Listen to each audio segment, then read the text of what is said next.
Assalamualaikum warahmatullahi wabarakatuh. Perkenalkan, nama saya Raihan Dwi Mahendra. Saya perwakilan dari kelompok 9 akan mempresentasikan tentang perbedaan regresi linear dan regresi logistik.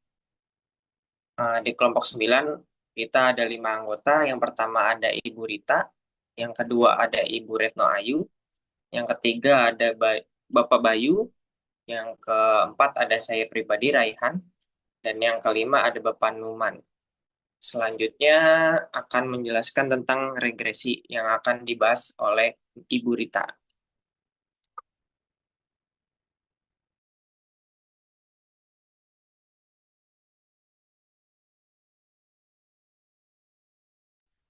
Oke, saya Marita Lailatul Fitri. Saya akan menjelaskan terkait apa itu regresi.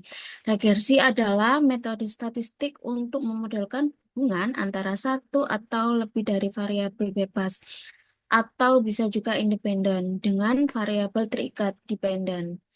Nah, regresi ini dibagi dua, yaitu regresi linear dan regresi logistik. Selanjutnya, Hmm, saya akan jelaskan terkait regresi yang pertama yaitu regresi linear adalah metode statistik yang digunakan untuk menggambarkan hubungan antara variabel dependen Y dan satu atau lebih dari variabel independen yaitu X. Jadi ada kalau di kurva itu ada Y dan X. Selanjutnya akan dijelaskan oleh teman saya.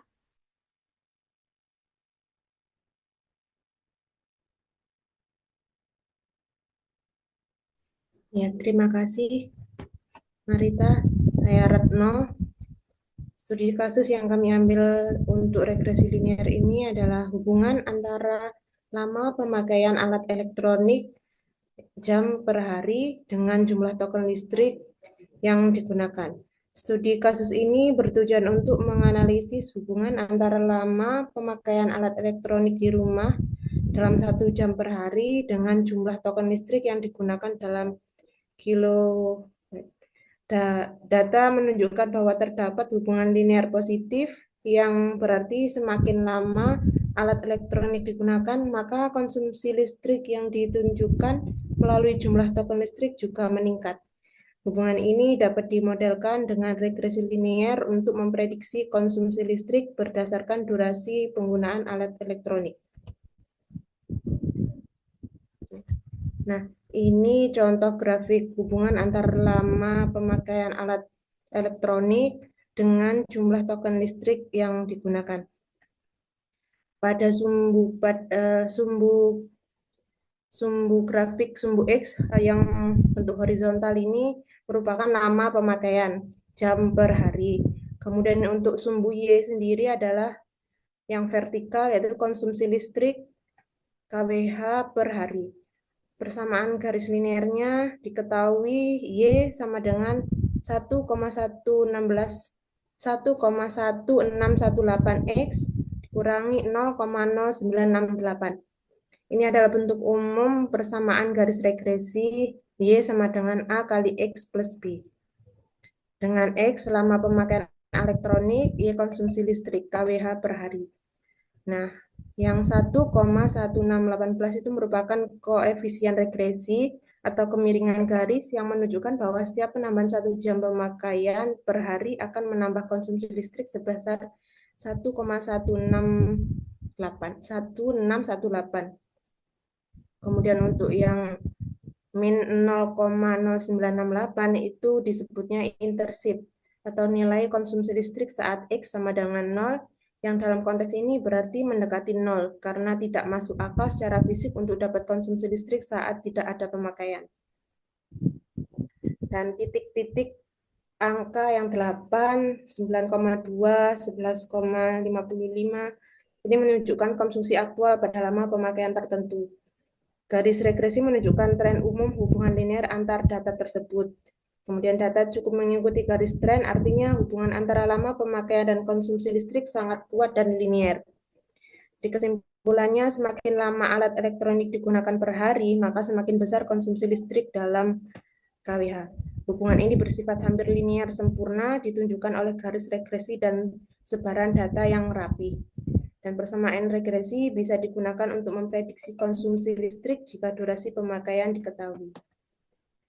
Selanjutnya,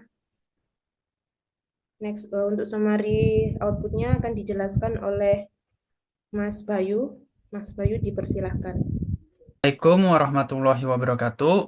Perkenalkan, saya Bayu Dewa Putra. Di sini saya akan menjelaskan tentang summary output regresi linearnya. Nah, di sini bisa kita lihat untuk summary outputnya. Di sini kita lihat di tabel regresi statistiknya. Di sini ada multiple R. Di sini multiple R di sini bisa kita lihat untuk nilainya di sini 0,99, yang dimana ini adalah korelasi antara X dan Y, yaitu lama pemakaian dan juga jumlah KWH yang dibayarkan. Di sini nilainya sangat dekat dengan 1. Nah, menandakan hubungan yang sangat kuat dan positif antara sumbu X dan juga Y. Di sini kita bisa melihat R square-nya. Nah, di sini R square-nya juga eh, mendekati 1, yaitu 0,99.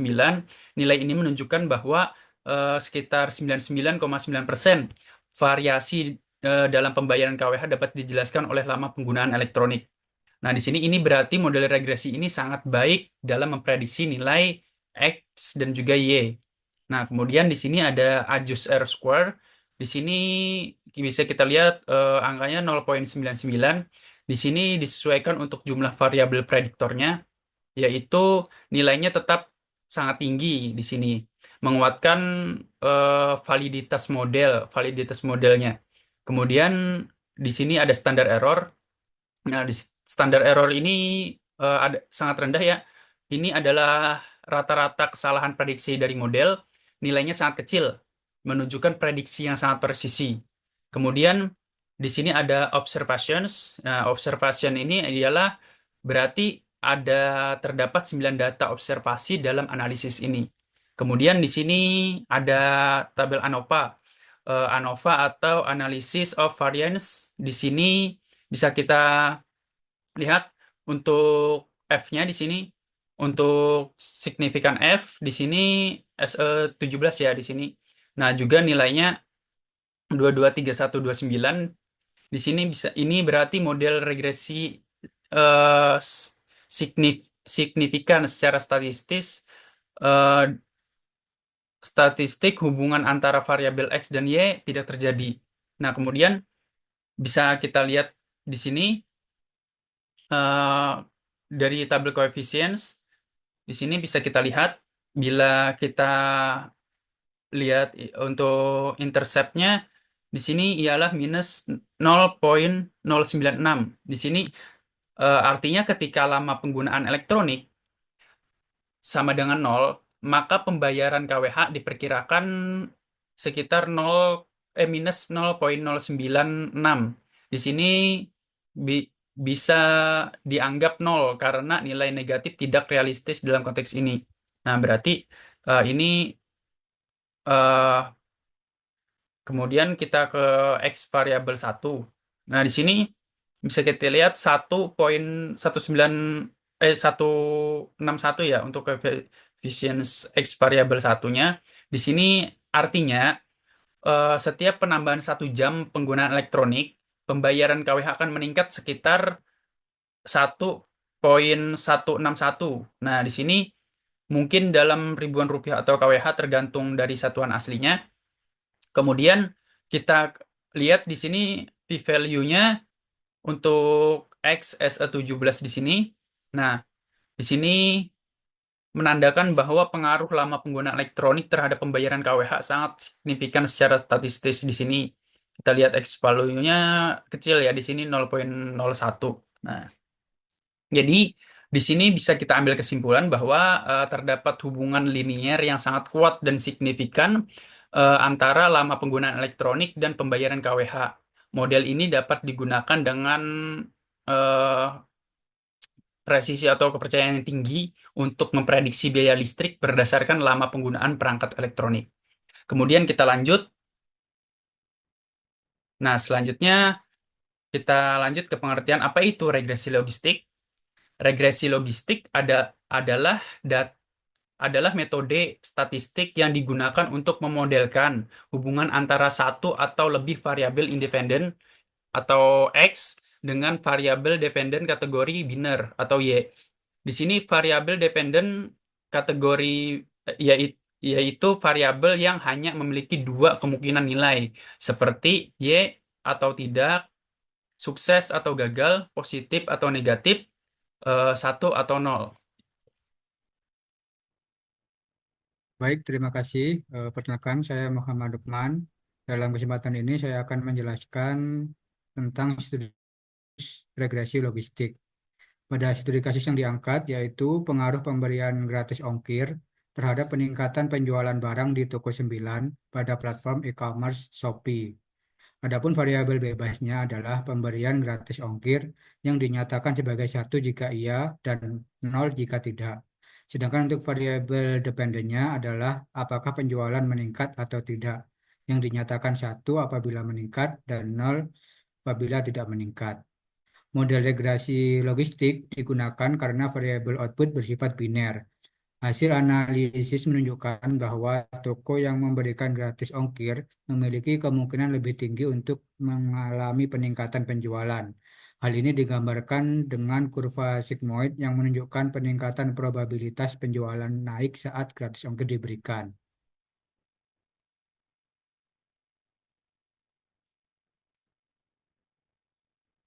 Berikut adalah gambar grafik pengaruh pemberian gratis ongkir terhadap peningkatan penjualan barang di toko 9 pada platform e-commerce Shopee. Dari grafik ini dapat disimpulkan semakin dari 0 ke 1 gratis ongkir, grafiknya semakin naik menunjukkan bahwa semakin kita memberikan gratis ongkir, maka kemungkinan penjualan pada toko 9 di e-commerce Shopee juga mengalami kenaikan.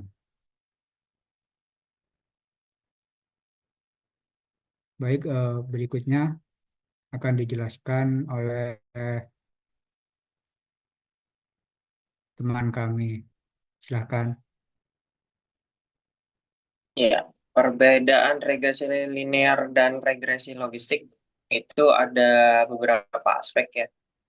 Yang pertama, regresi linear itu memiliki output yang nilai continue atau real, sedangkan regresi logistik ada probabilitas antara 0 dan 1. Dan ada aspek contoh output ketika regresi linear itu adalah jumlah token listrik, sedangkan regresi logistik kemungkinan terjadinya penjualan. Adapun aspek bentuk persamaan, regresi linear itu adalah linear dan regresi logistik adalah non-linear. Ada aspek yang digunakan untuk prediksi kuantitas itu ada di regresi linear, sedangkan regresi logistik itu digunakan untuk klasifikasi ya atau tidak, sukses atau gagal, dan lain-lain. Studi kasus regresi linear itu lemahnya pemakaian alat elektronik listrik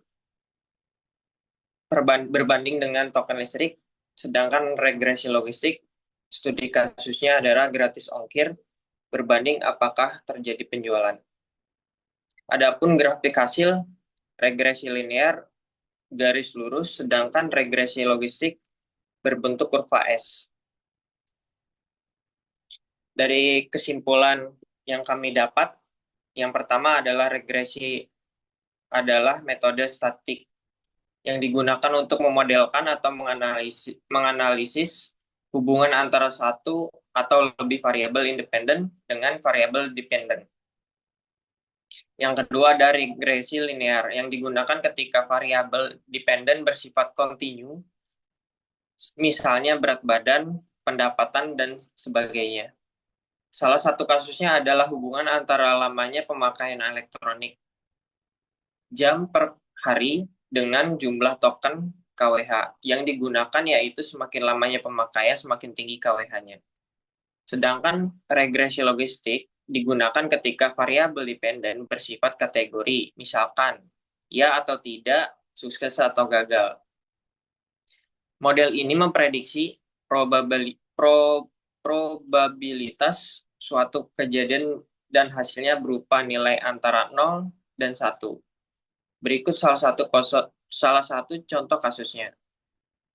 Pengaruh pemberian gratis ongkir terhadap peningkatan penjualan barang di salah satu toko dengan platform e-commerce Shopee yang memungkinkan meningkatnya omset penjualan. Ya. Sekian presentasi dari kelompok kami. Wabillahi taufiq wal hidayah. Mohon maaf jika ada kesalahan. Assalamualaikum warahmatullahi wabarakatuh. Waalaikumsalam warahmatullahi wabarakatuh. Kayaknya aku kelebihan ini ya, Mbak. Kelebihan slide ya. Berarti ada lebihan ya? Enggak. Saya ini slide. Apa? Nggak apa-apa deh. Ya Enggak udah. kelebihan sih Mas, kan itu tadi jatahnya Mas Bayu yang akhir, nggak apa-apa. Oh.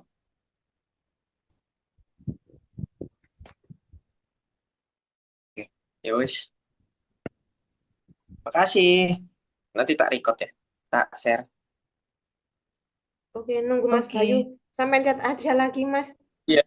Tak Ya. chatting. Ya. Makasih ya, Mbak, Bu, Iya, Iya. sama-sama. Mas. Yuk, Makasih. makasih.